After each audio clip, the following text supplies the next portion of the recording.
Il est temps de réaliser la présence de Dieu au milieu de nous.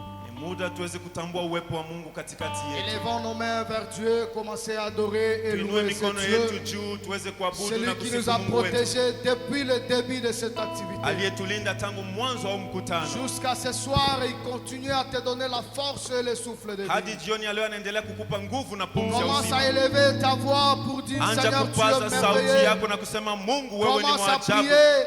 Anja Commence à kuomba. adorer ce Anja Dieu. kuabudu Mungu Nous huyu. sommes dans la célébration. Tuko katika Nous sifa. sommes dans la célébration. Tuko katika sifa. Seigneur, nous te bénissons, nous te disons merci. Baba tunakushukuru. Merci le roi, merci le tout-puissant. Asante Mungu. Merci pour la force que tu accordes à chacun de nous. Asante kwa nguvu unaleta kila Merci pour mmoja le wetu. temps, Seigneur, que tu nous Asante kwa muda accordes. ambao unatuletea. Merci pour tout ce que tu ne cesses de Asante faire, kwa Seigneur, yote pour ambayo unaendelea notre vie. kufanya Mungu wangu. Depuis le début, Seigneur, de Tangu cette siku ya activité, kwanza ya hii tu es mkutano. avec nous jusqu'à Wewe ni ce pamoja moment. nasi hadi sasa. Seigneur, qui est comme toi? Nani ni kama wewe? Seigneur, qui est semblable à toi? Nani kama na wewe? Yahweh, à qui pourrais-je le comparer avec Bwana toi ce soir? tukulinganishe na nani jioni ya Nous leo? savons que tu es le roi. Tunajua wewe ni Tu es mfalme. celui qui vit de l'éternité à Wewe unaishi l'éternité. milele na milele. Raison pour laquelle nous acclamons Ndio très maana fort ce soir. tunachapa makofi Nous magharibi poussons ya des leo. cris de joie à ton honneur. Tunapiga Nous vigelegele jioni ya célébrons leo. ta grandeur. Tukitukuza Nous ukubwa wako. célébrons ta grandeur. Tukitukuza ukubwa Parce wako. que tu es le roi. Kwa kuwa wewe ni Parce mfalme. que tu es le roi. Kwa kuwa wewe ni Tu es mfalme. celui qui vit de l'éternité à Wewe unaishi l'éternité. milele kwa Tu milele. es l'étoile brillante du matin. Wewe ni nyota Le ya asubuhi. rocher de mon salut. Wewe ni nguzo ya wokovu Béni soit wetu. ton nom, Seigneur. Jina lako libarikiwe Nous Bwana. voici encore au devant de toi. Tunafika mbele yako Nous tena. voulons écouter ta Tunataka parole. kusikia neno lako. Laisse que le Saint-Esprit Acha habite au Roho milieu de Mtakatifu nous. anayekuwa Et katikati que yetu. ta parole trouve une place dans le cœur de Na chacun. neno lako ipate nafasi katika Que moyo wa ce kila moment mmoja. soit bénéfique pour Muda chacun. huu wa mafaa katika Et maisha que ya ce kila moment mmoja. te soit un parfum de bonne Muda odeur. huu we sadaka yenye manukato mbele yako. Merci parce que tu es parmi nous. Asante kwa sababu wewe ni Nous pamoja te nasi. prions ainsi avec action de grâce. Kuomba na asante.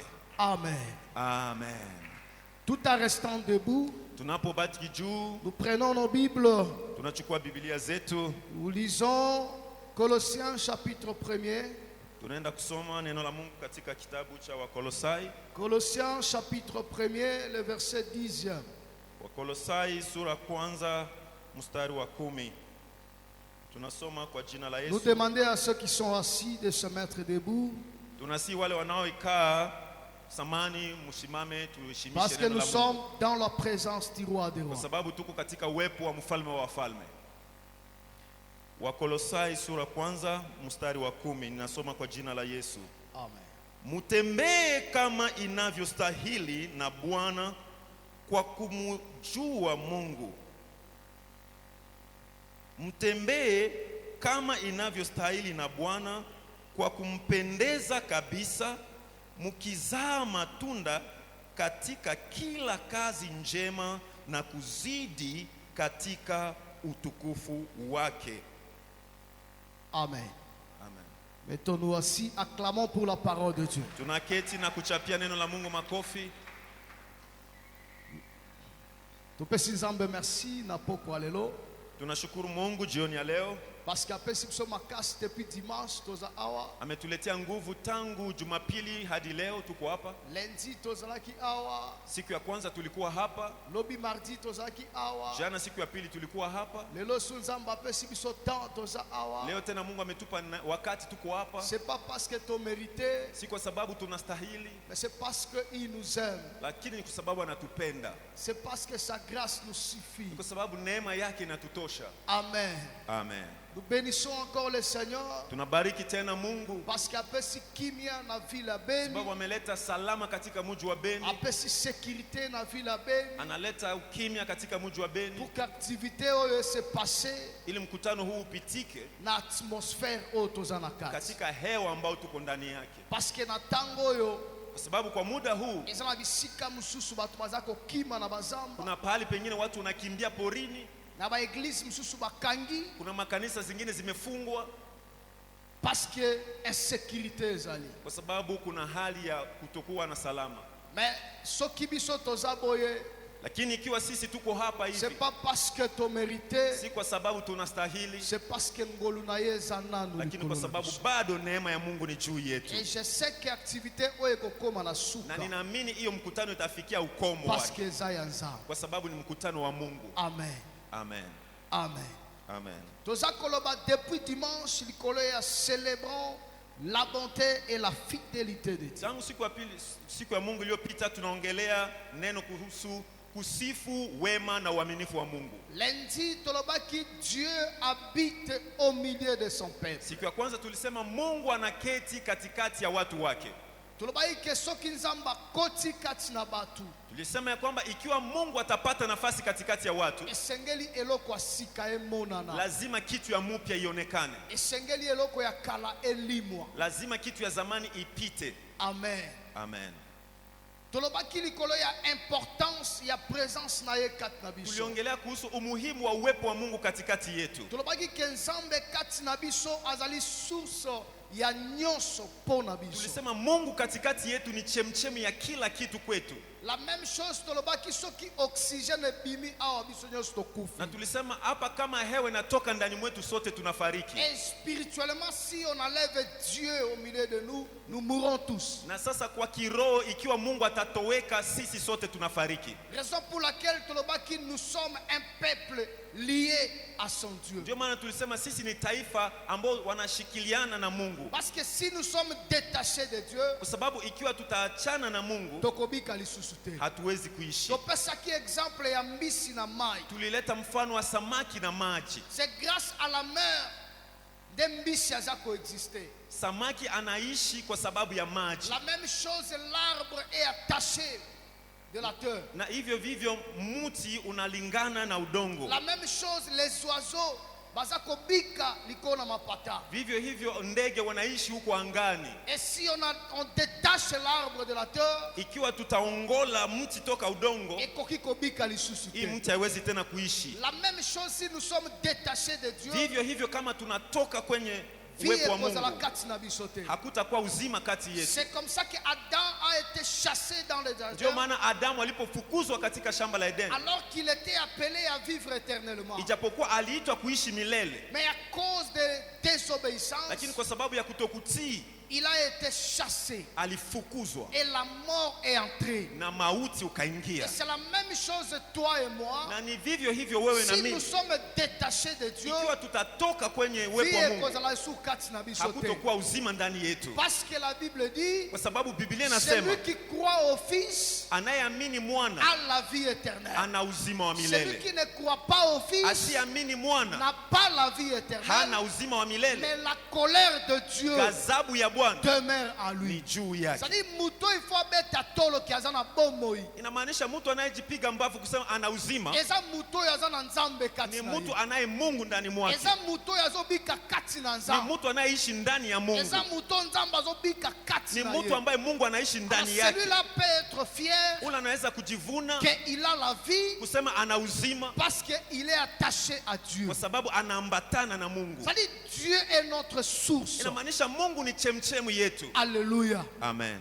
Tolobaki lisusu, Tukaongea tena la présence de Dieu parmi nous, uwepo wa Mungu katikati yetu c'est pour la mort et la résurrection. ni kwa ajili ya kufa na ufufuko. C'est-à-dire, lorsqu'on s'approche de Dieu, Inamaanisha tunapokaribia Mungu eza na makambo ekufaka, kuna vitu ambavyo pe vinafariki eza na makambo na esekwaka. kuna vitu lazima zifufuke. C'est-à-dire, muto yakutanaka na nzambe, Inamaanisha mtu anayekutana na eza Mungu, na bomo ya kala oyo kuna ekufaka, maisha ya zamani lazima pe bomo ikufe ya sika na esekwaka. maisha mapya ifufuke. C'est pourquoi lorsque Saoul akutanaki na Ndio Jésus, maana Saulo alipokutana na Yesu, son identité échangeaki, anwani yake ilibadilika, il avait porté un nouveau nom, alipata jina mpya, il avait reçu une nouvelle mission alipata kazi mpya et un nouveau mandat. na alipata lengo mpya. Alléluia. Amen. Lorsque Jacob akutani na nzambe, Wakati Yakobo alipokutana na il a Mungu, changé son identité. alibadilisha anwani yake. Alléluia. Amen. Tango nazomona mwasi oyo azaki kotanga makila pendant 12 ans, Unapotazama mke aliyovuya damu mwaka 12, Bible lobi que il a perdu beaucoup Biblia d'argent inasema alipoteza fanga mingi pour na komona ba médecin. kwa kwenda kuona waganga. Elle avait fait tout ce qui était Na nécessaire. alifanya kila Mais kiwezekanacho, au contraire, lakini kinyume, Bible lobi douleur na ye ezaki ko s'augmenter Biblia inasema maumivu yake iliongezeka chaque jour. kila siku. Mais écoutez, Lakini sikia, les jours où la femme a décidé siku ambapo mwanamke alipoamua de chercher Jésus dans la foule, kutafuta Yesu katika mkutano, parce que ye moko abandaki kozwa décision. sababu yeye mwenyewe alichukua maamuzi, Alobi neti na otanga makila aseme kwa sababu ninavuja nakoki damu, kokota kati ya batu te. siweze kuingia kwenye watu, Parce que loi et permettre nga tena kota na sababu kati ya sheria batu. inanikataza kuingia kwenye Mais watu, je vais m'efforcer lakini na nitajikaza simba ta elamba na ye, niguse hata pindo ya nguo yake, parce que na yebi kwa sababu ninajua soki na simbi ata elamba na ikiwa ye nitaguza pindo ya nguo yake nakobika. nitapona. Abandi koloba ngo Anaanza kusema hiyo nano mambo, abimi te, bado nano hajatoka, akutani na Jésus bado te, hajakutana na mais Yesu, na kati na ye lakini ndani yake abandi kodevelope foi. anaanza kutembeza imani. C'est comme ça que la femme a quitté sa maison Ndio maana mwanamke akatoka nyumbani pour mwake na koluka Jésus. kutafuta Yesu La Kristo. Bible dit ceci: Biblia inasema hivi, tango aye kokuta Jésus na kati ya foule, alipokuta sasa Yesu kwenye mkutano, abandi kosala nyonso, akaanza kujipiga akota na kati ya batu. kuingia kati ya Tango mkutano. akomi pembeni na Jésus, Alipofika karibu ya Yesu, azwaki meme temps akomi présenter te. hakupata hata muda ya kujitambulisha. La Bible dit ceci: Biblia inasema elle a touché seulement les vêtements de Jésus. aligusa pindo ya nguo ya Yesu. Mais écoutez, Sasa sikia, la Bible dit ceci: Biblia inasema à même moment, kwa huo muda huu, à même moment, tango azosimba pale alipogusa makila ezokata, damu ikakauka, ayoki na kati na ye, akasikia ndani mwake azwi lobiko, anapata uponyaji, azwi eloko ya sika, anapata kitu ya mupya, maladi ekufi, magonjwa inakufa, lobiko esekwi. uponyaji Et unafufuka. à même moment, Na pale pale Yesu asituki. Yesu akashtuka, Ebi nani asimbinga? asema nani ananigusa? Nani asimbinga? Nani ananigusa? Nani abimisinga eloko? Nani ananitosha kitu? Yoka Pierre na kimbelembele. Sikia Petro sasa na kimbelembele. Pierre ayebisi Jésus. Petro ambia Yesu, Batu nyonso bazao. sasa Bwana, hao watu wote hawa Tuta yo. wanakuzunguka, Mais wanakusukuma, ozotuna biso nani asimbi yo? wewe unatuliza nani anakugusa? C'est-à-dire pour Paul, pour Sasa kwa Pierre, Petro, c'était que batu nyonso bazosimba Jésus. yani watu wote wanamgusa Yesu. Alors que Jésus Akumbe Yesu ayoki ke batu mingi bazosimba, anasikia watu wengi mais wanamgusa, batu nyonso bazwi eloko te. lakini hakuna wote ambao Mais wamepata, na mbala moko ayoki mutu moko asimbi ye. lakini anasikia mtu mmoja anamgusa. Tango mutu wana asimbi ye, Wakati huyo mtu eloko anamgusa, moko ebimi kati na kuna ye. kitu inatoka ndani C'est mwake. pourquoi il a demandé Ndio maana akauliza, qui m'a touché. nani ananigusa? Alléluia. Amen. Qui m'a touché? Nani Et la ananigusa? femme s'est présentée. Na mwanamke akajionyesha.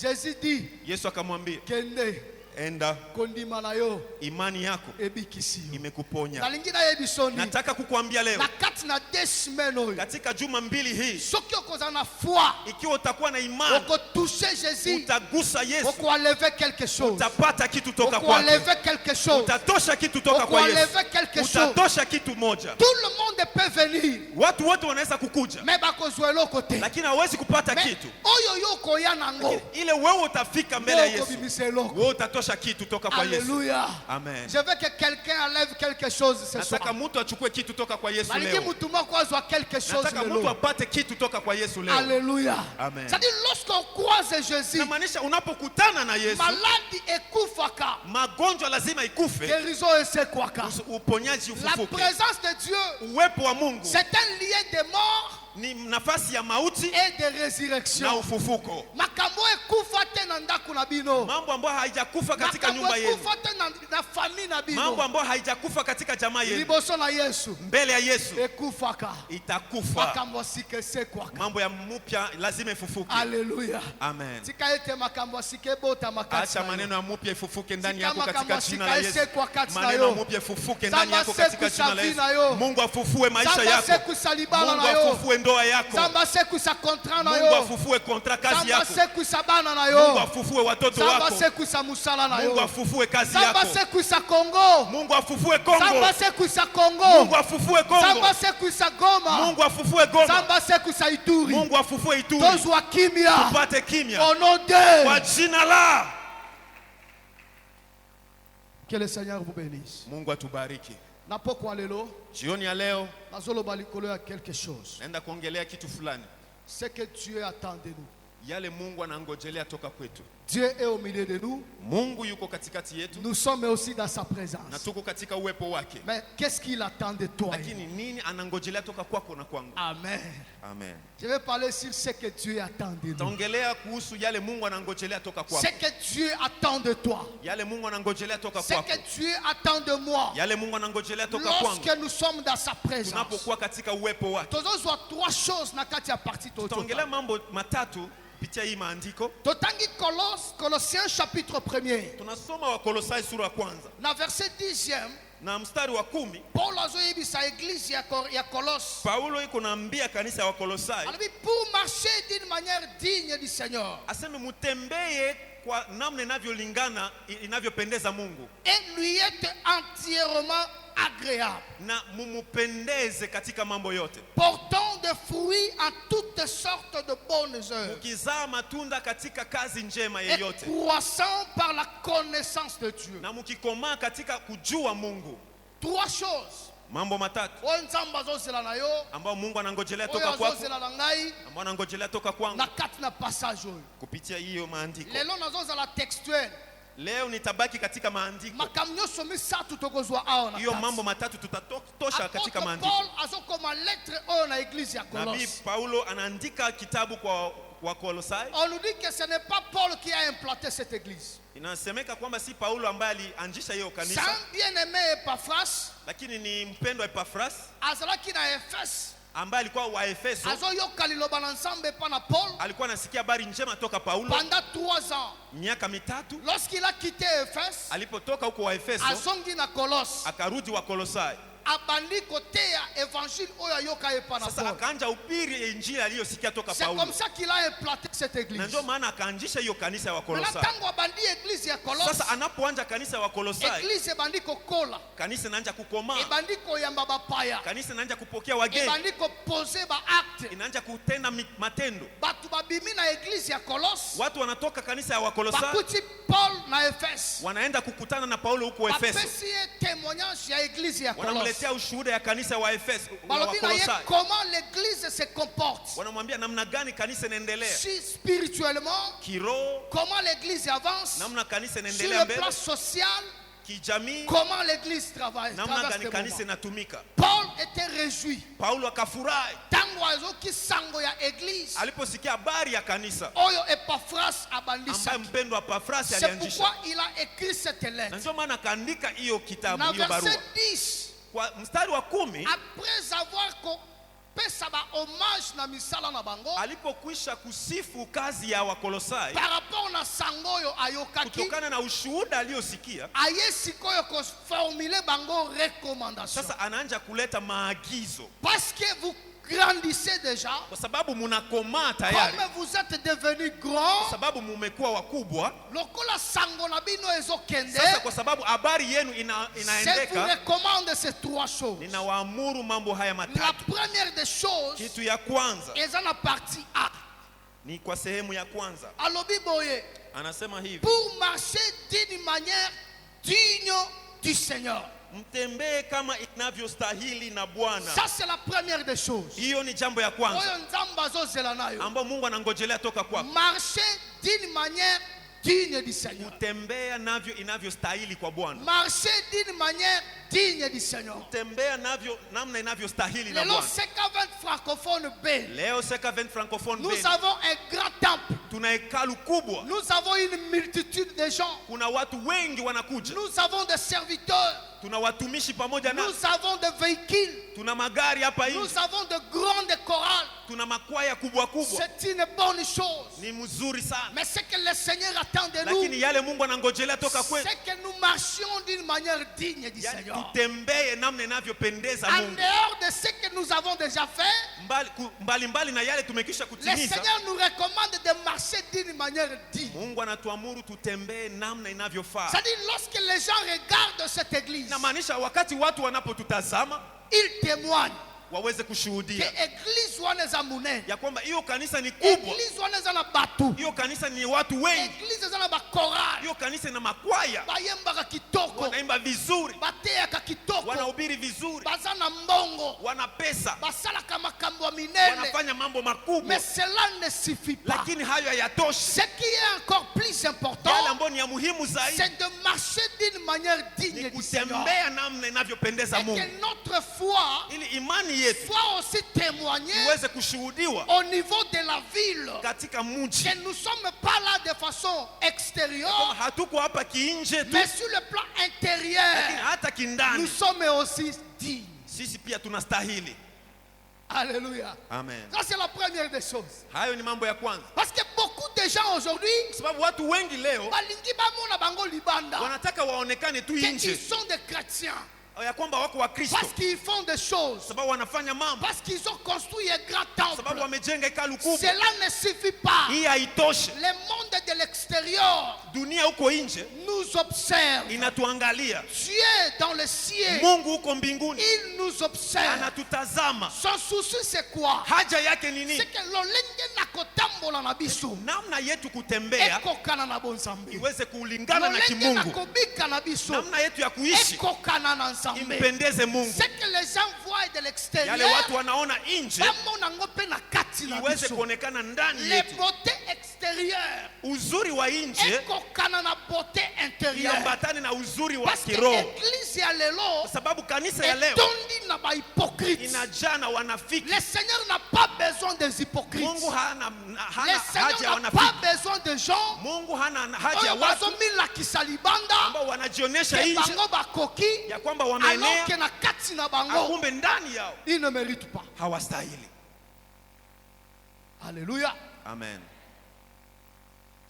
Tango tozotambola Tunapotembea esengeli bato bamona nzambe kati na biso. lazima watu waone Mungu ndani yetu, Parce que Paul alobi, kwa sababu Paulo anasema vous êtes la lettre du Seigneur. nyinyi ni barua ya Mungu. Tango bozoleka Wakati il faut mnapotembea bato batanga Jésus lazima watu wasome Yesu na lolenge na bino ya kwa namna kolata, yenu ya na kuvaa, lolenge ya kotambola, namna ya na kutembea, lolenge ya kosolola, namna ya na kuongea, lolenge ya kobika. namna ya kuishi.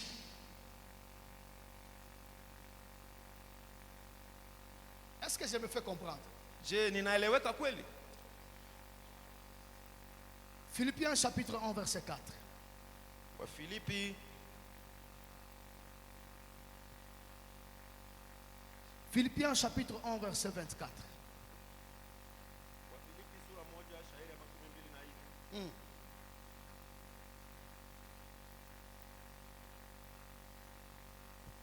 Wafilipi sura 1:24 inasema, Voilà. soma kwa jina la Yesu. Lakini kudumu katika mwili kunahitajiwa zaidi kwa ajili yenu, na nikitumaini neno hili ninajua ya kuwa nitakaa. Vous avez dit Philippiens chapitre 1 verset 24. Philippiens 1 24. Philippiens 1:24, lakini kudumu katika mwili kunahitajiwa zaidi kwa ajili yenu. Voilà. Kudumu koumela kati na nzoto. Kudumu katika mwili C'est une bonne chose. ni kitu mzuri. Alléluia. Amen. Demeurer dans la chair, Kudumu katika mwili c'est une bonne chose. ni vizuri. D'ailleurs, Paul dit que c'est nécessaire. Kwanza Paulo anasema ni ya muhimu. Lui-même dit que c'est nécessaire Yeye mwenyewe anasema ni que ya je muhimu demeure dans la chair. kwamba ni dumu katika mwili, C'est comme ça que nous aussi, na ndio maana sisi c'est pia bien de demeurer dans cette chair. ni vizuri kudumu katika hii mwili, Mais le plus important, lakini ya muhimu zaidi c'est Ephésiens chapitre 4 verset 1er. ni Waefeso sura 4 shairi ya Qu'est-ce que kwanza. Paul est en train de dire dans l'église d'Éphèse? Paulo anasema nini kwa kanisa ya Waefeso? Ephésiens chapitre 4, Waefeso sura 4 le verset 1er. mstari wa kwanza. Je vous exhorte donc, Kwa hivi basi mimi je vous exhorte donc, ninawasihi ninyi, moi les prisonniers dans le Seigneur, mimi mfungwa katika Bwana, à marcher d'une manière digne de vocation que vous avez été adressé. mutembee kama inavyostahili mwito mulioitwa. C'est-à-dire le Seigneur nous a appelés frères. Inamaanisha Mungu alituita Le mpendwa. Seigneur nous a appelés de prédicateurs. Mungu alituita kuwa wahubiri. Le Seigneur nous a appelés comme des anciens de l'église. Mungu alituita kama wazee wa Le kanisa. Seigneur nous a appelés comme des chantres. Mungu alituita kama waimbaji. Mais Paul dit ceci, Lakini Paulo anasema la façon dont Dieu Dieu nous a appelés, namna ambayo Mungu alituita, il veut que nous puissions vivre anataka tuishi et que cette vie na hiyo maisha soit cohérente ilingane à notre identification, na anwani na à hali yetu, celui qui nous a appelés, ilingane na à yule celui aliyetuita, qui nous a sauvés. yule Que aliyetuokoa. notre vie Maisha yetu soit cohérente. iambatane, ilingane. Amen. Amen. Awa bamoni yo mutu malamu. Hapo wanakuona mtu On mzuri, t'appelle ici frère Ézéchiel. hapo wanakuita ndugu Mais Ezekiel, là dans le quartier, lakini uko kwenye on kota t'appelle Niaou. wanakuita nyau, Grand Niaou. nyau mkubwa sana. Pourquoi? Kwa nini? Parce que l'olenge na yo Kwa sababu namna yako ezo témoigner te haishuhudie kwamba que oza sauvé. wewe umeokolewa. Bosiliki. Unakasirika? Alléluia. Amen. Okokolata robe molai. Unaweza kuvaa nguo yani mrefu mpaka Cela huko ne chini, suffit pas. hiyo haitoshi. Mais c'est que Christ Lazima Kristo amona na kati na yo. aonekane ndani yako. Tobima ba Christ ya présentation. Utoke wa Kristo wa kujionyesha tu, Tobima ba Christ ya visibilité. utoke wa Kristo wa kuonekana Mais onekana, tozala ba Christ tuwe wa oyo Kristo toza kovivre ambao tunaishi bomo ya solo. maisha ya kweli. C'est-à-dire notre vie chrétienne Yani maisha yetu ya Kikristo doit avoir des conséquences lazima iwe na dans matokeo notre vie de chaque jour. katika maisha yetu ya kila siku. Chaque jour, Kila siku la vie chrétienne maisha ya Kikristo doit avoir des conséquences. lazima iwe na matokeo. Quand tu passes, Unapopita les gens doivent témoigner. lazima watu washuhudie, Mama wana huyu mama haza mutu ya nzambe. yeye ni mtu wa Mungu, Papa wana huyu baba haza mwana na ni nzambe. mtoto wa À Mungu, partir ya lolenge ya kotama. sababu ya hali yako ya Parce que kutembea. cette beauté extérieure Sababu hiyo urembo wa nje n'a pas de sens vis-à-vis de Dieu. haina mafaa mbele ya Mungu. Cette beauté extérieure Hiyo urembo wa nje est coco tsabi solo la terre. haiwezi kutuingiza Mais mbinguni. ce que le Seigneur attend de toi, Yale Mungu anangojelea c'est toka la kwako beauté intérieure. ni urembo ama uzuri wa La kiroho, beauté intérieure urembo kindani de emona na kalibanda. ambao inaweza kuonekana nje. Ce que tu penses, Yale unaofikiri ne mutu asalaka. na njo yale unatimiza. Le Seigneur veut nous voir marcher d'une manière digne. Mungu anataka tutembee katika hali En inayofaa, dehors de ce que nous faisons, mbalimbali na yote tunayofaa, tozonga sikoyo tuweze kurudi sasa kotambola kati na kobanga nzambe. katika kutembea katika uoga wa Ne Bwana. soyez pas seulement ici, Msiwe hapa tu, mais na quartier bandimaka yo te. lakini uko kwa kota hawakuamini Tala wewe. bapagano baza na munoko. Angalia, wapagano wana kinywa Tango balobi muto soka koti lola. wakati wanakusema, kwa mfano, huu mtu akienda mbinguni Ngape ifo na koti. na mie lazima niingie Deja soki mbinguni. muto alobi bongo. Kwanza kama mtu anaongea hivi Azo douter na yo deja. inamaanisha hana Parce imani qu'il kwako, te connaît bien. kwa sababu anakujua Il te vizuri. voit le soir, Anakuona il jioni, te voit à midi, anakuona il te voit mchana, le soir. anakuona Il jioni, dit que vaut mieux attendre. anasema heri mimi. Amen. Amen. Tout ça c'est bien.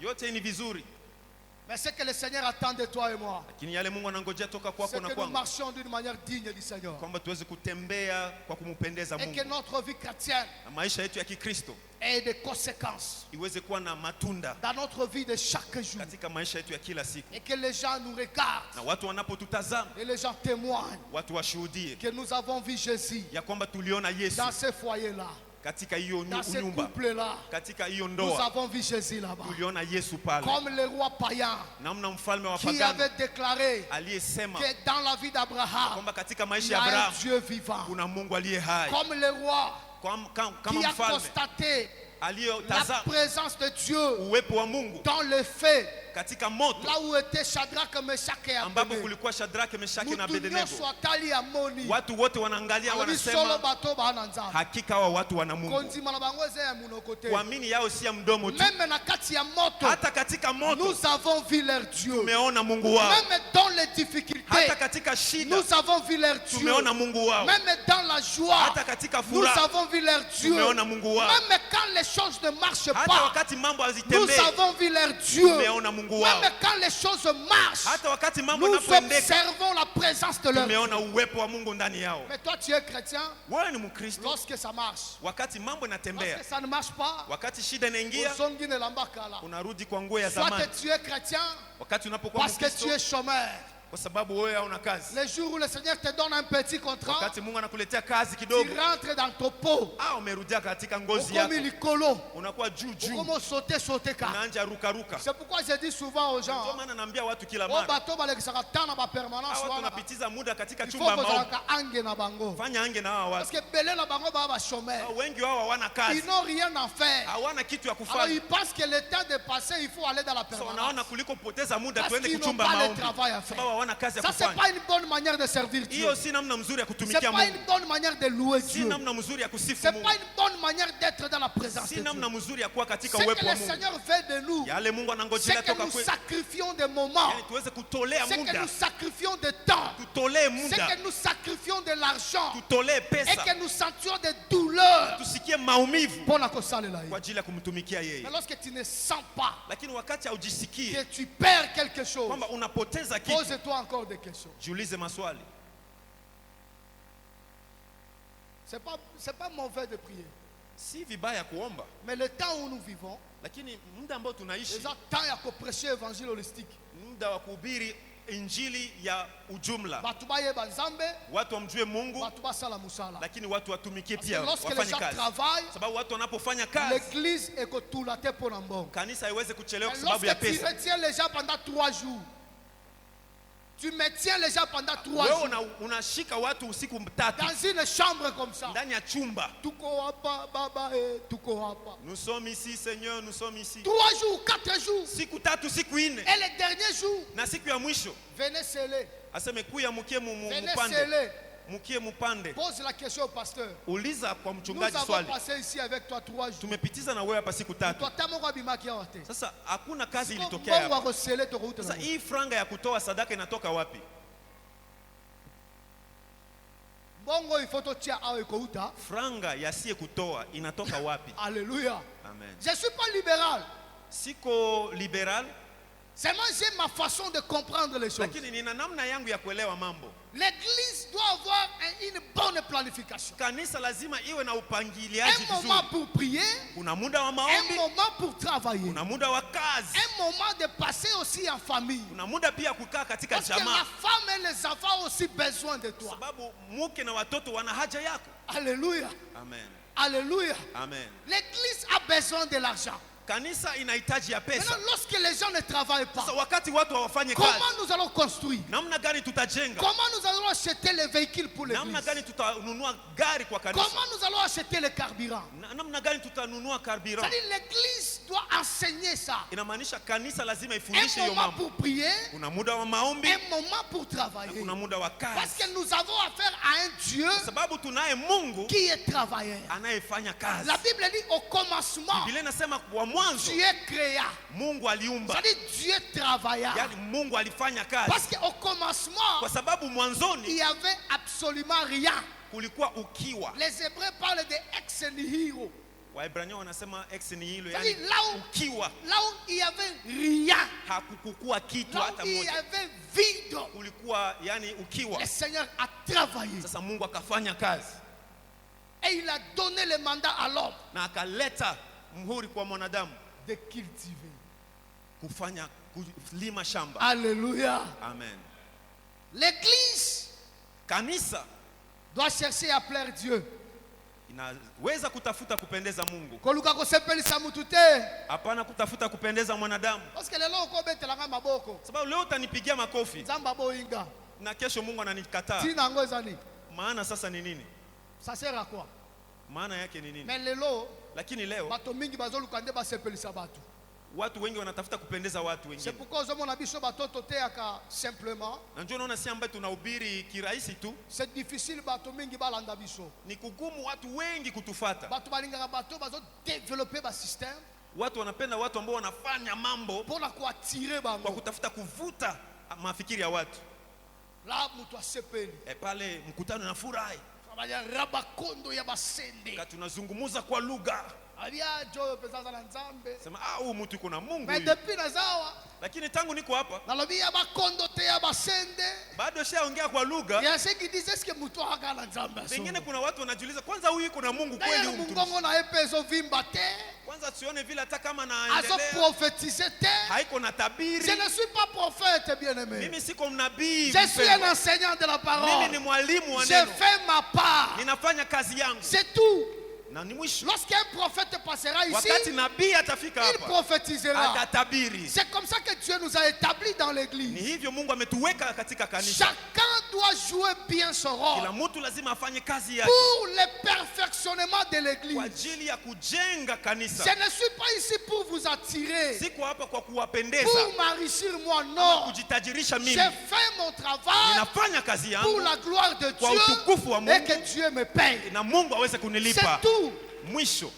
Je ne suis pas obligé de créer des histoires Hakuna lazima niweze kuunda mambo pour persuader vos cœurs. kwa kutafuta kuwaaminisha kitu. Je ne suis pas là pour vous faire plaisir. Siko hapa kwa Je suis kuwapendeza. là pour vous enseigner la parole Niko hapa de kwa Dieu. kuwafundisha neno la Mungu. Parfois, personne qui met Dieu à côté à ma belle aussi porter Na car. kuna mara hata naweza kukukwaza basi Parce kubali que tu. le balanzam est bongo. Kwa sababu neno la Mungu Le ni bête hivyo. à la gauche, le bête à la droite. Inaenda huko kuumo na kushoto. Mais il est question à toi de discerner. Lakini kwa wewe ni kutafakari. Qu'est-ce que le Seigneur veut me parler? Mungu anataka kuniambia nini? C'est ça. Na ni hiyo ya muhimu. Ole na banda ko intimider bino hawa. Kuliko nianje tena kuanza kuwaogopesha Na bando hapa. kwa kabaka bino hawa. Nianje kuangusha hapa. C'est pas ça ma mission. Hiyo si lengo yangu. Parce que lelo batu mingi ba mona délivrance faut ko bwaka mutu. Sababu leo watu wanawaza ufungulivu ni kuangusha watu chini. Na bwaka hata 2 personnes lelo. Niangusha hata watu wawili hapa leo Sabo hapa. banga ngasi ko. Sasa muniogope vizuri Wana vizuri. nena mbongo boko yela ngana poko. Pale njo na franga mutaleta leo. Mbongo. Mutanipa franga leo. Benga soki na longi te. Me kama siwezi Na tinja tande ko nga bright. mitaacha hata ndugu wangu Bright angusha hata Parce batu que hapa. là ngata 4 personnes. Comme ça papa Bright angusha hata batu ine hapa. Ah bato bayaki bana nzambe. Ah batu hapa balikuya biko na Comme nous Mungu. parlons de façon ordinaire. Sasa tuko naongea tu kikawaida. Ah nzambe. Siècle à l'élo. Jioni ya leo Il faut avoir la foi lazima uwe na imani pour comprendre les choses de Dieu. ili uweze kuelewa mambo ya Si tu Mungu. n'es pas mature aujourd'hui, Kama haukomale c'est kiroho difficile de comprendre le vrai et le faux. itakuwa kugumu tofautishe vizuri na vibaya. Mais je vous dis que le vrai Lakini najua kwamba est ça. kweli iko Parce hapa. que nous avons un Dieu ici. Kwa sababu tuna Mungu Le hapa. Dieu est ici. Mungu iko hapa. Il est présent parmi nous. Mungu iko katikati yetu. Amen. Amen. Notre vie Maisha yetu doit être cohérente lazima ilingane avec l'identité du Seigneur. na hali ya Mungu. Parce que c'est lui qui nous a sauvés. Kwa sababu ni yeye aliyetuokoa. Kozalaka mo Kristo awate Hapana kuwa Mkristo hapa tu. kula na ndako za mama moko makali ya Na kosakana huku te. nyumbani huko mama moya ya ajabu sana. Tango kaka uyaka bana bayebi ke yo anozoya. Wakati unapokuja nyumbani watoto Mutu wanajua nyonso na kwena ye. watu wote wanaanza Okoti kukimbia. na ndako moni mutu nyonso calme. Unaingia watu wanaanza Alors maombi. que bazaki osakana. Akumbe walikuwa À nacheza cause de ta façon kwa d'être. sababu ya hali yako C'est pas bon. si vizuri. Alors que utaka pe église. Akumbe unatoka hata kanisa. Mama msusu wapesa kombo okapi. Kuna mama mwingine walimpa jina ya Kala Okapi. bana bapesa bino bakombo boye baka. Watoto wamewapanga nyinyi majina Mukolo mjue. boye baka bakombo babenga kabino. Siku mtajua majina wamewapanga. Boko silika kama mabe. Mutakasirika sana. Bana babenga mama na bango radio okapi. Kuna watoto waliita mama wao radio Boye Okapi. tango azoyaka na musika. Mama anapotokea huko kwa Deja mbali. mungongo na yezo bima. Sauti inaanza Parce sikilikana. que ba mama na biso akisangani baza makali ya Unajua kosaka. mama yetu ya kule Kisangani biko na makali Uzoka kaka sana. mungongo ne kuna. Kwa mbali unaanza sikia sauti yake. Oki mwana moko a lancer. Na unasikia mtoto anasema, Okapi. sema Okapi. Wala deja mutu nyonso comprendre. Pale kila mtu anaelewa. Oh, Okapi a venu. Aseme Okapi anakuja. Salaka na exercice moko. Fanya kwanza hata exercise kidogo Okola tu. Jésus a salakia. Namna Yesu alifanya. Tunaka bana. Pima kwanza kuuliza watoto. Tango bosakana kuna libanda. Wakati mnapocheza huku nje, Qu'est-ce que les autres disent de moi? watu wanasema nini kuhusu mimi? Balobaka nini pona nga? Wanasema nini kuhusu mimi? Okoyoka makambo bana bakoyebisa. Utasikia mambo watoto watakwambia. Soko silisi. Wakati unapomaliza. Loba siko bino bano yanga. Sasa uliza, sasa nyie batoto yangu. Olobaka nano nini pona nga? Mnasema nini kuhusu mimi Okolano mama? koyoka ka kombo na yo. Ile siku utasikia majina yako. Renyo ekosuka kawana. Renyo itaishia tu pale pale. C'est pourquoi Na ndio maana tozala honnête. lazima tuwe haki Liboso na Nzambe mbele ya Mungu liboso na batu. na mbele ya watu. Toluka kosepelisa batu te. Tusitafute kupendeza Toza watu na problème liboso anza. na tuwe na shida mbele ya Mungu. Témoignage ya se Ushuhuda ya hapa kudunia ekokana na témoignage ya nza. lazima iambatane na ushuhuda ya Wana nde Mungu. okobika. Pale ndio utaishi. Wana nde église oyo Pale ndio hii kanisa ekoza na impact na vie. itakuwa na matokeo kubwa katika mji. Amen. Amen. Amen. Amen. Musiliki. Unakasirika? Deuxième chose. Kitu ya pili. Tozaka wana na Colossiens. Tuko hapa tu katika Wakolosai. Basi nalobaki na kotika la ka wana. Sababu nilisema nitabaki hapa katika maandiko. Tozaka na verset 10 wana. Tuko tu hapa kwa mstari wa 10. Tozaki partie A. Tulikamata sehemu ya kwanza. Siko tozui partie B. Sasa tunakamata sehemu ya pili. Partie B lobi boy. Mstari wa pili nasema, Portons des fruits en toute bonne œuvre. mukizaa matunda katika kila kazi njema. Deuxième chose que Dieu Kitu ya pili ambao Mungu azozela epa na yo pe epa na nga. anangojelea toka kwangu na kwangu, C'est que kwako na kwangu, nous puissions porter des fruits. ni kwamba tuweze kuzaa matunda. Pas n'importe quel fruit, Hapana kila matunda, mais des fruits dignes. lakini matunda inayostahili. Alléluia. Amen. Les fruits dignes. Matunda inayostahili. Alors, écoute les bonnes œuvres. Anasema kazi njema. C'est-à-dire, lorsque nous sommes dans la présence de Dieu, Namaanisha tunapokuwa katika uwepo wa Mungu, lorsque Dieu nous établit, wakati Mungu il anapotuweka, attend que nous anangojelea puissions produire des fruits. kwamba tuweze kuzaa matunda. Pas n'importe quel fruit, Hapana kila mais matunda, des fruits dignes. lakini matunda inayostahili. Depuis que tu es dans cette église, Tangu ulipoanza tu ulipofika as katika déjà ukanisa, porté combien de fruits pour le Seigneur? umezaa matunda ngapi kwa Bwana? Est-ce que tu peux t'élever ce soir Je, unaweza kusimama jioni ya leo avec toute fierté na heshima yote pour dire que kusema kwamba ça ici, hii hapa c'est mon œuvre? ni kazi yangu? Est-ce que tu peux? Je, unaweza Lelo soki nzambe alobi leo, kama Mungu anasema, atelemi na porte ya monene, anasimama pale kwa ile mlango, bakangi baporte nyonso, wanafunga milango zingine zote, alobi bino batu boza na kati aseme nyie ambao muko ndani, oyo ayebi ki aza na eloko kuna, ule anajua kwamba ana kitu kule ndani, asimba abima na ngo awa. aiguse na aitoke Mais nayo oyo hapa aza nje. na eloko te, Ule ambaye hana kitu akozwa fimbo awa na porte. atapata fimbo pale kwa mlango. Batu boni bakolia fimbo awa. Watu ngapi Parce watachapwa que fimbo depuis hapo? que tu es dans l'église, Sababu tangu ulipoingia tu kanisani n'apportes rien. hakuna kitu unaleta, Rien. hakuna Tu matunda. es là seulement pour observer. Uko hapa kwa kuangalia tu. Tu es quel genre? Wewe ni hali gani ya Tu es Mkristo? quel genre d'arbre? Wewe ni Mkristo wa aina gani? Un chrétien improductif? Mkristo tasa, Un chrétien stérile? Mkristo tasa. Il y a un danger pour le chrétien stérile. Kuna hatari kwa Wakristo tasa, yani ambao Il hawazai. y a un danger pour le chrétien stérile. Kuna hatari kwa Wakristo tasa. Alléluia. Amen. Nous sommes appelés à porter des fruits pour le Seigneur. Tunaitwa kuzaa matunda kwa Bwana. Les fruits spirituels, Biblia inasema matunda kiroho c'est les produits dérivés d'une vie juste.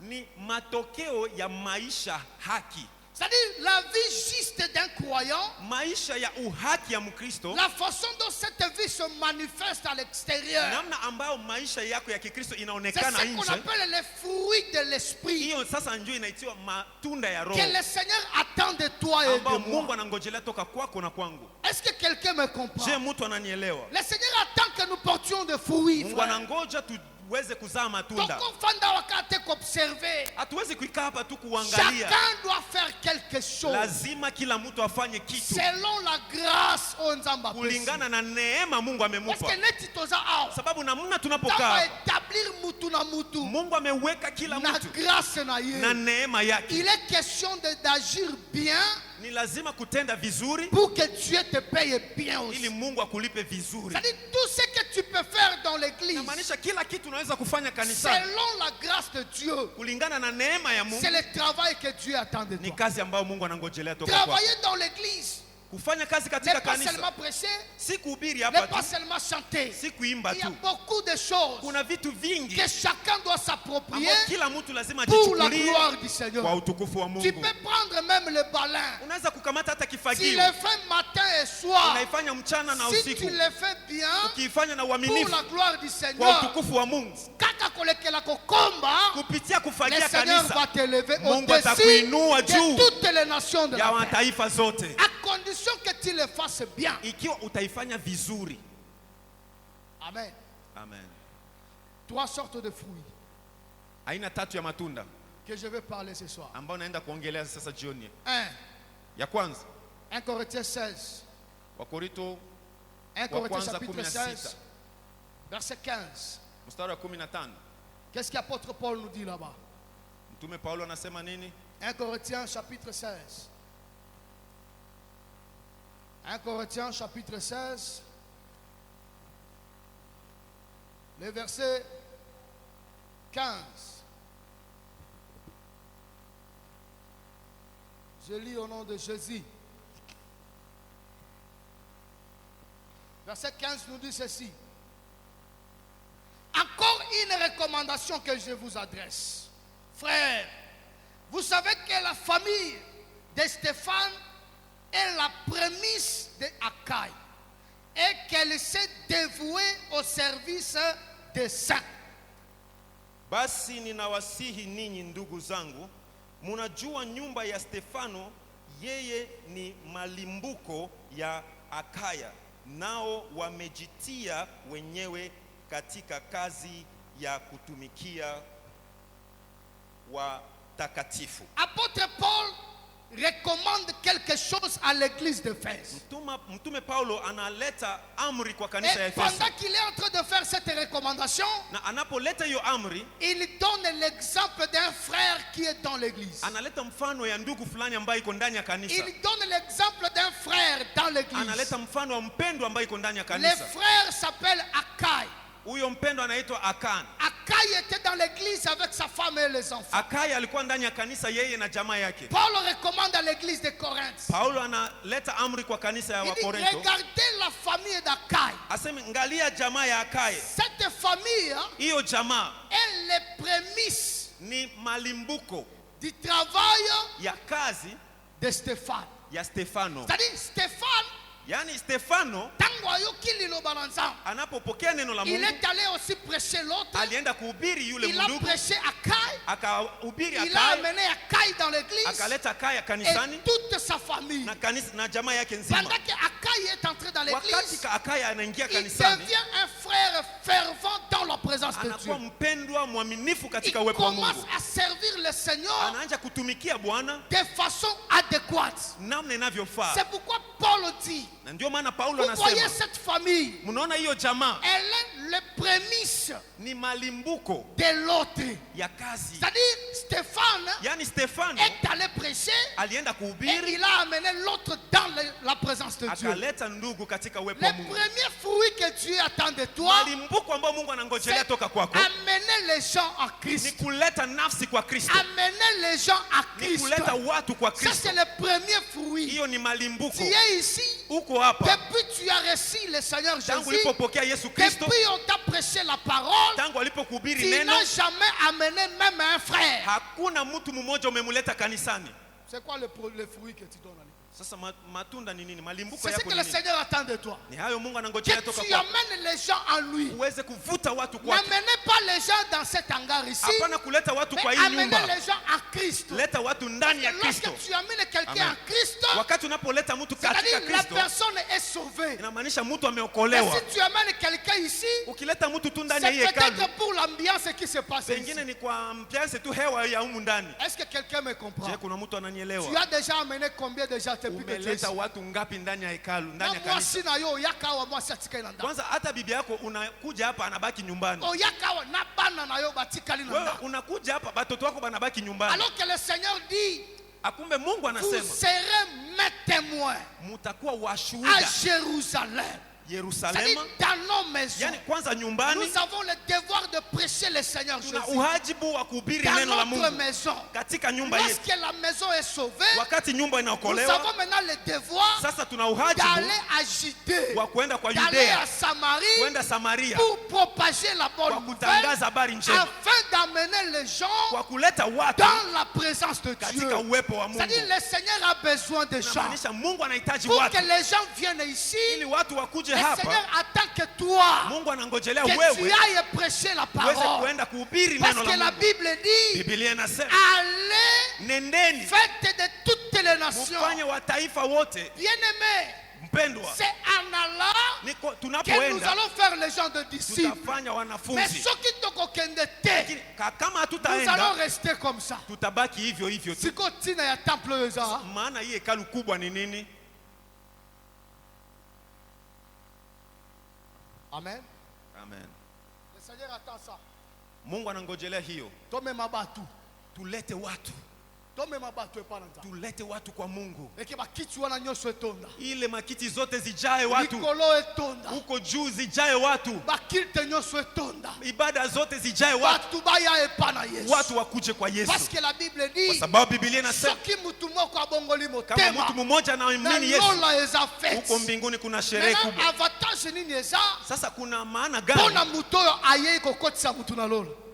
Kuna maana gani mtu ambaye analeta mwingine kumwingiza mbinguni? Tu vois comment le Seigneur va te bénir. Unaona namna gani Mungu C'est atakubariki? pourquoi Paul est en train de témoigner ici, Stéphane.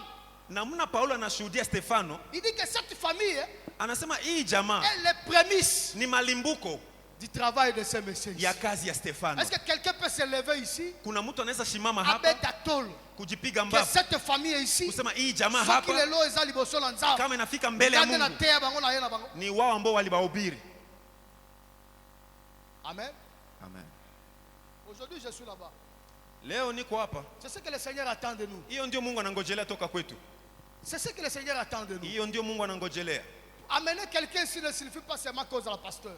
Unajua kuleta Mungu kwa Yesu haiombe tu kuwe mtumishi, Même à travers mchungaji. témoignage na yo. Hata kupitia ushuhuda Tu yako peux mwenyewe amener quelqu'un à Christ. unaweza kuleta mtu kwa À Kristo. travers ta façon de vivre avec les Kupitia voisins. maisha yako Tu kuishi peux na amener les gens à jirani, Christ. unaweza kuleta mtu kwa Les Kristo. frères ici dans mon akaye, Unaweza kusema huyu ndugu na façon ya namuona ndeko yo, namna yake ya kuishi, alingi nzambe mingi. anapenda Mungu Na sana. sepeli pe na sinalanda pe nzambe na Mimi yo. napenda nifate Mungu wake. C'est comme ça l'église, frère. Hiyo ndio kanisa Toi tu mpendwa. es déjà sauvé. Wewe Mais unaokolewa, les autres ne sont pas encore lakini sauvés. wengine bado Qu'est-ce hawajaokolewa. que tu fais parmi ceux qui ne sont pas encore Unafanya sauvés? nini katikati ya Dans wapagani? la société où tu travailles, Ndani ya kampuni ya dans mahali la natumika, famille où tu es ndani ya père, jamaa ambao uko la mbaba, famille où tu es mère, jamaa ambapo uko mama, quel rôle tu joues? unafanya kazi gani? Beaucoup sont perdus là-bas. Wengi wanapotea Qu'est-ce huko. que toi tu fais? Wewe unafanya nini? Il faut payer son candidat. Unaweza kuletea kasirani, Il faut payer son candidat. lazima ukasirike Pour batouana baza la sauver, ili watu hawa il waokolewe. faut bayoka lilo balanza. Lazima wasikie neno la Pour Mungu. bayoka lilo balanza, Ili wasikie neno la Mungu, il faut un porteur de l'évangile. lazima kuwe mwinjilisti, Il faut un porteur. lazima kuwe mtu atakayechukua Il faut injili, un porteur de l'évangile. mtu anayechukua Il injili. faut quelqu'un pour annoncer cet évangile. Lazima kuwe mtu atakayetangaza Il faut injili. quelqu'un pour annoncer cet amour-là de Jésus. Lazima kuwe mtu atakayetangaza mapendo ya Mungu. Il dit, frère, le Seigneur t'aime. Sema mpendwa, Mungu Le anakupenda. Seigneur t'aime. Mungu Il anakupenda. a un plan merveilleux pour Ana toi. mpango mzuri kwako. Il a un plan merveilleux pour Ana toi. mpango mzuri kwako. Écoutez, la vie du péché, Sikia, maisha ya la dhambi, Bible dit ceci. Biblia inasema Le salaire du péché, mshahara wa c'est dhambi la mort. ni mauti. Et Paul dit, Paulo anasema tous ont péché wote et wametenda ont dhambi perdu la gloire de na Dieu. wamepungukiwa na Ils utukufu wa sont Mungu. privés de la gloire de Dieu. Wamepungukiwa na utukufu wa Mungu. Il suffit de dire ça.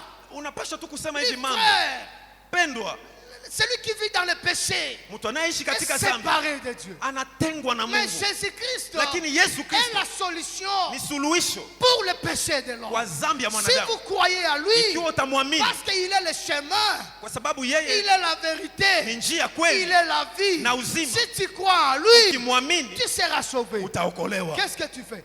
Unafanya nini?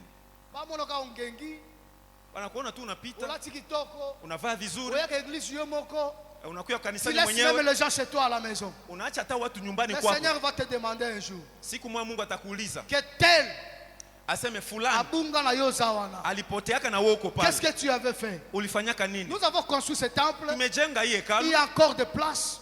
kuna nafasi huku. Amener les gens en Christ. Tulete watu kwa C'est Kristo. ce que le Seigneur attend de toi. Hiyo ndio Mungu anangojelea C'est toka le kwako. fruit que le Seigneur attend de Hiyo toi. ndio matunda Mungu anangojelea toka kwako. Alléluia. Amen. Peut-être les gens ne veulent pas venir ici Pengine watu hawapendi kukuja à hapa cause de ton comportement, kwa sababu ya mwenendo wako, à cause de ta façon de kwa vivre sababu ya hali yako ya kuishi dans la société. ndani ya Tu jamii. n'as pas un bon comportement. Hauna mwenendo mzuri, Ta façon de vivre namna yako ya kuishi ne correspond pas hailingane à la vision de Dieu. na maono ya C'est Mungu. pourquoi les gens refusent de Na ndio venir. maana watu wanakataa kuja hapa. Si c'est ça la raison, Ikiwa ni hiyo tu sababu, dois te repentir. lazima utubu, Parce que tu constitues kwa sababu wewe une barrière unakuwa pour kiangazi, le salut des autres. unapingamiza Et le wokovu ya Seigneur va wengine, te juger. na Mungu atakuuliza.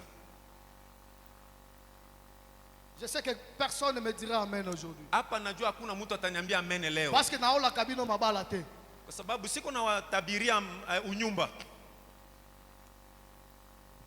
Mais je sais lakini najua que c'est la parole de Dieu. ni neno la Mungu. Nous sommes appelés à amener les gens en Christ. Tunaitwa kuvuta watu kwa Kristo. Ce temple ici sera de Dieu. Hiyo hekalu itatolewa. Est-ce que faut-il que tu la vite? Je, ni vizuri nafasi kubakia wazi huko juu? Oui, nous avons plusieurs cultes. Ndiyo, tuna ibada mingi, Est-ce que culte wana nyoso za plein? lakini hii ibada zote je, zinajaa watu?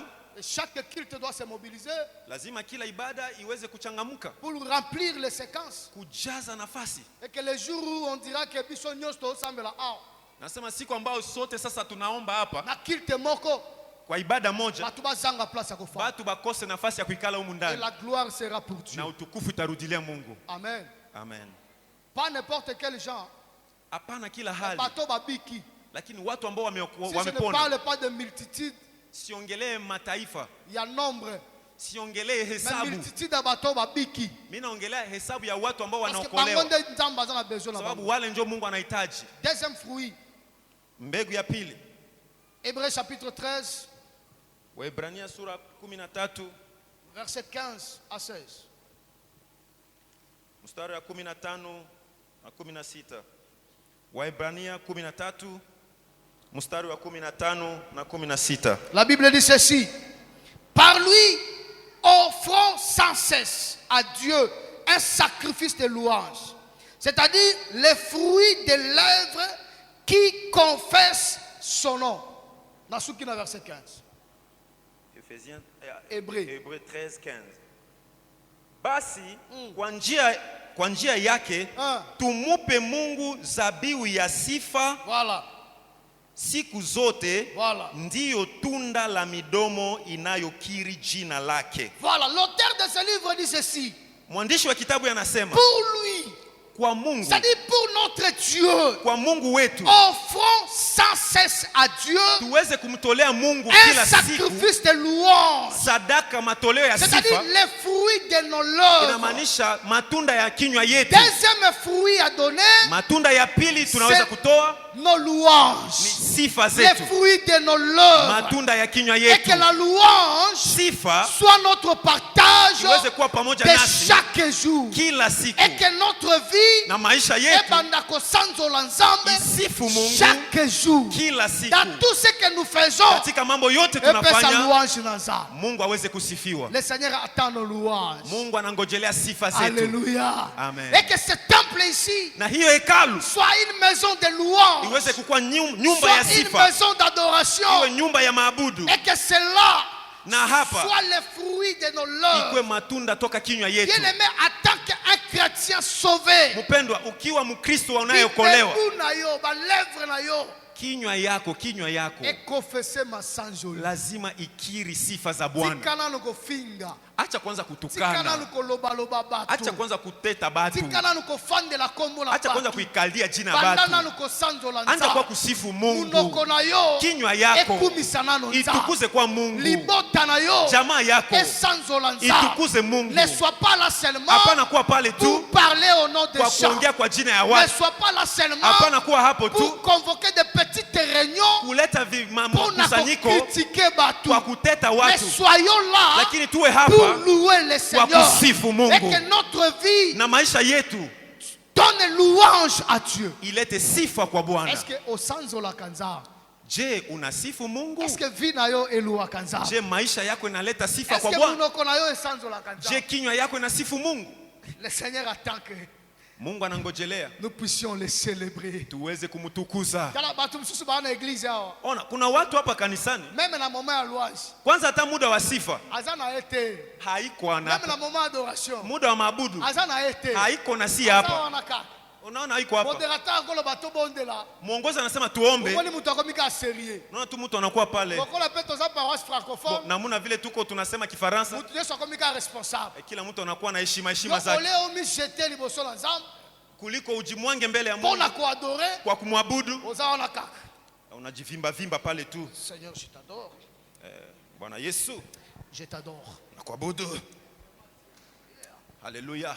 Ozaona tu es distrait dans unajisikia sikia tu. Tu oublies même que ce moment-là. Unasahau hata hiyo muda. Cette séquence-là de louange. Hiyo muda wa sifa. Dieu est capable. Mungu ana uwezo de te visiter. Ya kukutembelea. Pour faire ressusciter quelque chose. Kufufua kitu ndani yako. Dans ta vie. Ndani ya maisha yako. Cette séquence de louange. Hiyo kipindi ya sifa. C'est un bon moment. Ni muda mzuri. Que Dieu visite son peuple. Mungu anatembelea taifa yake. Mais malheureusement pour nous. Lakini bahati mbaya. Le moment de louange. Muda wa sifa. Que ça soit ceux qui attendent. Kuna wale ambao wanasifu. Et ceux qui répondent. Kuna wale ambao wanajibu. Nous sommes tous emportés dans la distraction. Sote tunakuwa katika upotevu. J'avais parlé de ça hier. Niliongelea jana. Quelqu'un n'est pas inspiré. Mtu haongozwe na roho. Parce qu'il ne passe pas le temps dans la présence de Dieu. Kwa sababu hapitize muda katika uwepo wa Mungu. Il prend le micro, il passe ici. Lakini ule mtu anakamata mikro anapita hapa mbele.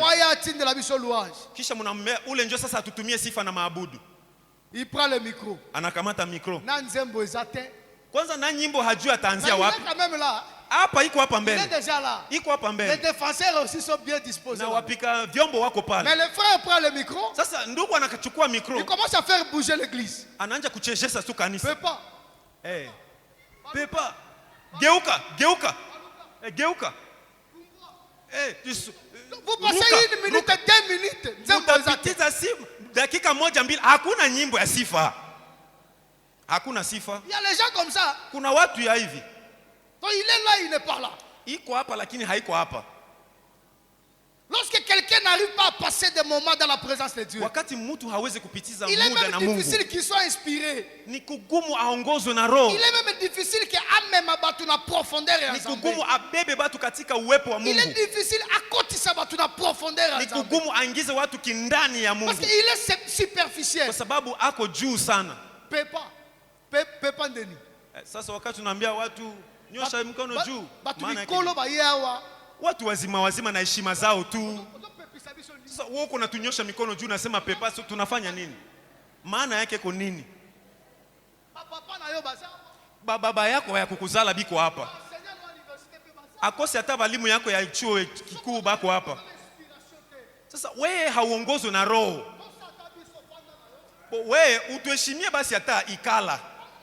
Kwa heshima yetu ikala. Heshimia hata baba yako benye biko hapa. Hapana kufanya mamizaa. Dis frère, boyemba tanzembo abuku. Sasa bandugu tuimbe hata nyimbo ya kitabu. Parce que ce sont des cantiques inspirés aussi. Kitabu iko manyimbo yenyewe inaongozwa na roho. Parce que toi tu n'es pas prêt. Juu wewe hauko tayari. Mais pour oza igwe. Kwa sababu wewe unajulikana. Umatana kama mona yo. Sema Nzambe pe bamekaka yete. Angalia Mungu abamchezea. Ukikia kupima Mungu atakusikilizisha haya. Manyimbo zote zitakukimbia. Manyimbo yote itakukimbia. Akumbe manyimbo ziko makichwa bati. Lakini wewe unapita hapa. Manyimbo zote zinapotea mkichwa. Sasa unaanza pepa tusimame tu. Passage. Unaanza zungumza na watu wa vyombo. Haizali kama passage tena nzembo. We tuma nyimbo ya sifa na maabudu, acha kufanya mzaa. Alléluia. Amen. La louange, sifa, c'est un bon moment. Ni muda mzuri où Dieu visite son peuple. Ambapo Mungu anatembelea taifa lake. Tutika kusakana na louange. Tuache kucheza na sifa. Tutika kusakana na adoration. Tuache kucheza na maabudu. Ce sont des bons moments. Ni muda vizuri que Dieu prend plaisir. Ambao Mungu anapendezwa nayo. Les gens disent que oneza biloko akolia ya nzambe. Kuna watu wanasema hii ndio chakula ya Mungu. Il y a ceux qui disent que nzamba fanda kana kati ya louange. Kuna watu wanasema Mungu anaketi katika sifa. Nzamba fanda kana kati ya adoration. Mungu anaketi katika maabudu. Et il y a des créatives. Na kuna kuna viumbe qui sont destinés juste pour la louange et l'adoration. ambao vimewekwa kando kwa ajili ya sifa na Ils sont maabudu. là tout autour de Dieu, Na wanazunguka en enzi ya train de Mungu, l'adorer matin, midi, soir. kumwabudu asubuhi, mchana na En magharibi. train de louer matin, midi, soir. Kusifu asubuhi, mchana na magharibi. Ils sont créés que pour ça. Wameumbika kwa kufanya hiyo kazi. Haiko huyu mtu mwa mandefu niko namuona hizi masiku kwenye mtandao aseme kama mimi naenda mbinguni. Mitaambia Mungu weka kwa malaika pembeni. Wewe unajua uwezo wa malaika? Wewe unajua uwezo wa malaika biko nayo?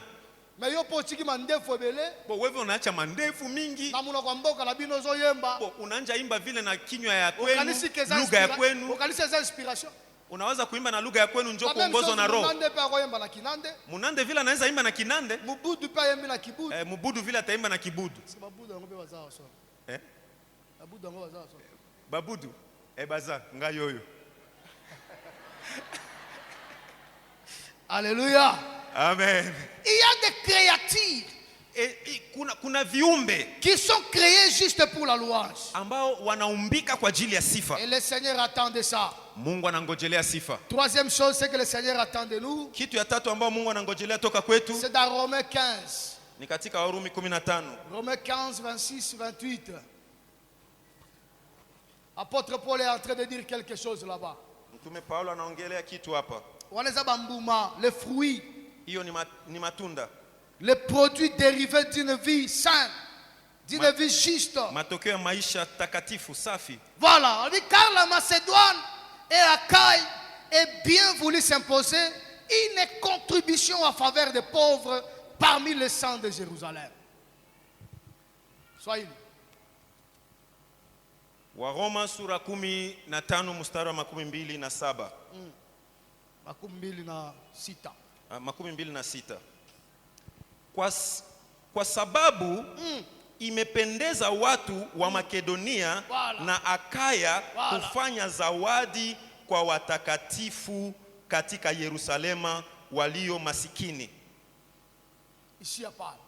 C'est-à-dire c'est un plaisir. Inamaanisha inapendeza pour les gens de Macédoine, kwa watu wa Makedonia et les gens de l'Achaïe, na watu wa Akaya, de faire des contributions kuleta mchango pour l'église, kwa ajili ya kanisa, et que l'église à son tour na kanisa pia assiste les vulnérables, iweze sasa kusaidia wale masikini. C'est que le Seigneur attend de nous, yale Mungu anangojelea toka kwetu, que nous puissions apporter de l'argent, yani tuweze kuleta pesa dans la maison de l'Éternel, katika nyumba ya Bwana. Parce que s'il n'y a pas de l'argent sababu ici, ikiwa hakuna pesa, activité oyego salemate, hakuna kazi inaweza kutendeka. Nous sommes appelés, tumeitwa à contribuer kuleta mchango pour l'œuvre de Dieu, kwa ajili ya kazi ya Mungu. Alléluia. Amen. Alléluia. Amen. C'est pourquoi Moïse dit, ndio maana Musa akasema, chaque fois que vous vous assemblez dans la présence de Dieu, kila mara mnapokusanyika katika uwepo wa Mungu, apportez quelque chose. leteni kitu.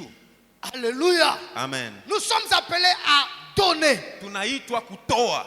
Parce que l'église d'aujourd'hui kwa sababu kanisa ya ne leo peut pas fonctionner haiwezi kutumika sans la finance. pasipo pesa. Or la finance de l'église, akumbe pesa ya kanisa haiwezi kutoka kwa hao watajiri nje, itatoka kwa wanamemba wa kanisa. Les membres de l'église, pesa ya kanisa sont appelés wanamemba wa à kanisa offrir pour l'église, wanaitwa kutoa kwa ajili ya pour kanisa, l'Éternel. kwa ajili ya Bwana. Amen. Amen. Il y a plusieurs sortes d'offrandes kuna aina mbalimbali ya que matoleo nous sommes appelés à donner dans ambao l'église. tunaitwa kutoa kanisani. Et chaque chrétien Na kila Mkristo doit se mobiliser lazima afanye pour kazi faire quelque chose. kwa kufanya kitu. Parce que nous avons des gens Kwa sababu kuna watu que nous sommes appelés à les assister. ambao tunaitwa Et kuwafanyia kazi. s'il n'y a pas d'argent, Lakini kama hakuna pesa, ça sera difficile itakuwa kugumu que Moussa Nzambe kende l'église. kazi ya Mungu isonge mbele. Est-ce que quelqu'un me comprend ici? Je, kuna mtu ananielewa?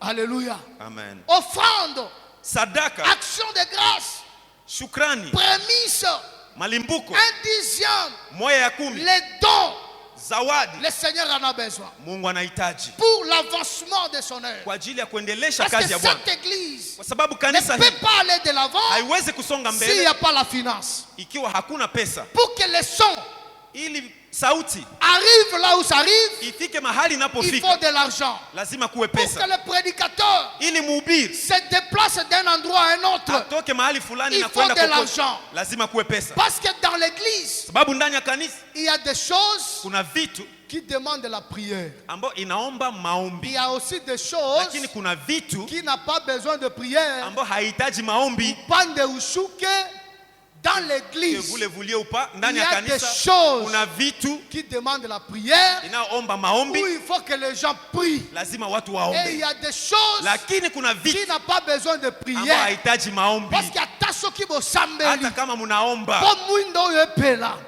ili Et tuone, kopela te. ili tupate nuru, Soki carburant za te. lazima tuweze kuwa na Soki carburant, générateur za te. tuweze kuwa na Soki generateur, ampoule za te. tuweze kuwa na vyombo C'est la vyote. même chose.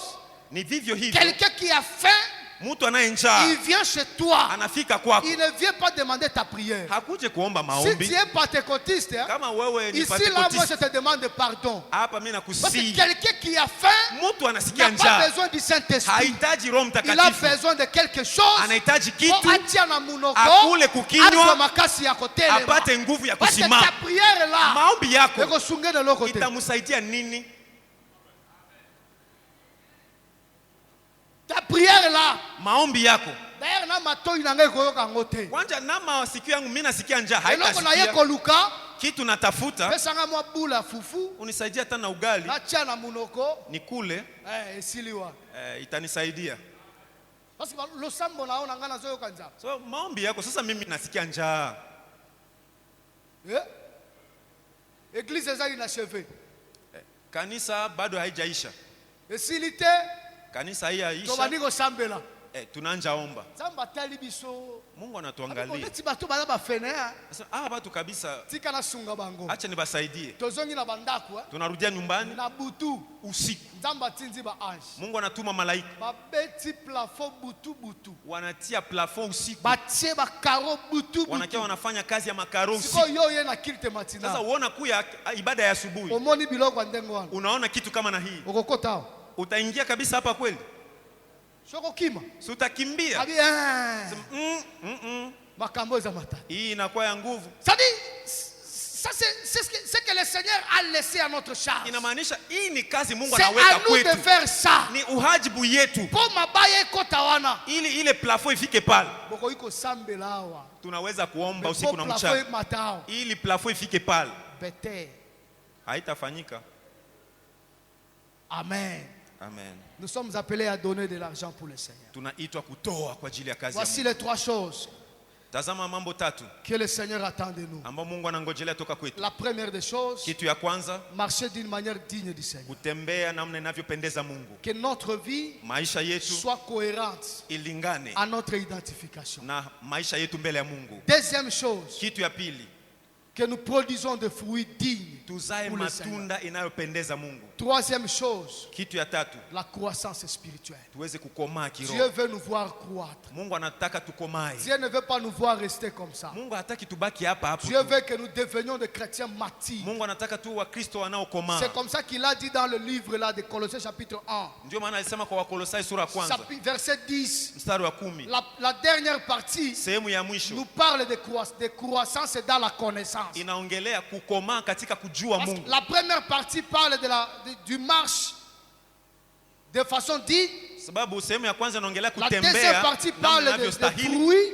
Sehemu ya pili La inaongelea troisième partie parle de la matunda croissance. na sehemu ya tatu Toujours dans le inaongelea verset kukomaa. 10 là. Pale tu kwa Parce que mstari wa j'avais dit 10. qu'aujourd'hui je serai textuel. Sababu leo nilisema nitabaki katika maandiko. C'est ce que le Seigneur attend de toi. Hiyo ndio Mungu anangojelea toka Il kwako. est temps, Ni muda mpendwa omitala, uweze kujitazama. makambo misatu. Mambo haya matatu, Est-ce que zana kati na yo? je, ni katika maisha yako? Trois fruits. Matunda tatu, Amener les gens à Christ. kuleta watu kwa Kristo, To sanzo lanzam. kusifu Bwana, To mema makabo na biso epalanza. tuweze kuleta matoleo Est-ce kwa que nous Bwana. le faisons Je, régulièrement? tunafanya hivi mambo kila Totele mara. milikolo. Tunasimama sote juu Parce que nous voulons prier le sababu Seigneur. tunataka kuomba sasa. Nous appeler l'homme de Dieu. Itaita mtumishi wa Mungu Viens nous introduire dans cette partie. aweze kutuongoza katika hiyo Que le kipindi. Seigneur vous bénisse. Mungu Que le awabariki. Seigneur vous bénisse. Mungu awabariki.